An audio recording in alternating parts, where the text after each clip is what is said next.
जैसा कि आप लोग को पता होगा कि बिहार के प्रतिपक्ष नेता जो श्री तेजस्वी जी है, जो जनता का आभार प्यार मिल रहा है, लेकिन केंद्र में बैठे मोदी और अमित शाह किस तरह से उसके ऊपर साजिश के तहत उसको फंसाया जा रहा है।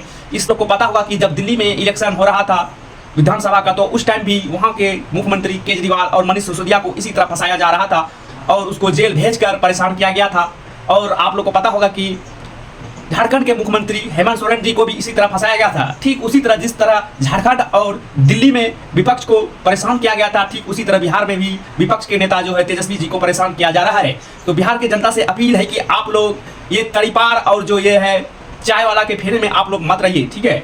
तो आप लोग को फैसला करना है कि आप लोग वोट किसको दें। कुछ दिन पहले ही भारत के गृह मंत्री अमित शाह जी ने तेजस्वी जी को यह धमकी दिया था कि आने वाले चुनाव में तेजस्वी को चुनाव लड़ने लायक नहीं रहा जाएगा। तो आप लोग पहले उसकी जुबानी सुनिए कि किस तरह से बिहार के तेजस्वी जी को धमकी दिया। पहली बार तेजस्वी चुनाव लड़ने की हिम्मत भी नहीं कर पाएंगे।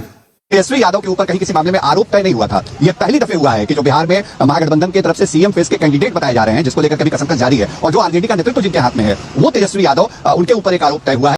आप लोग से रिक्वेस्ट है कि ऐसे जो तानाशाह सरकार जो बिहार में किसी भी प्रकार का अगर आप अपना हक मांगने के लिए रोड पे उतरते हैं तो उसको मार मार कर चमड़ी उधेड़ देता है।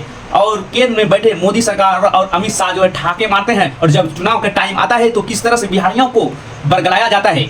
तो आप लोग से मैं रिक्वेस्ट करता हूं कि आने वाले जो 6 तारीख को वोट है, आप लोग जो बीजेपी को छोड़कर अदर को किसी को भी दे सकते हैं, जिससे आपको हक मांगने में सुविधा मिलेगी।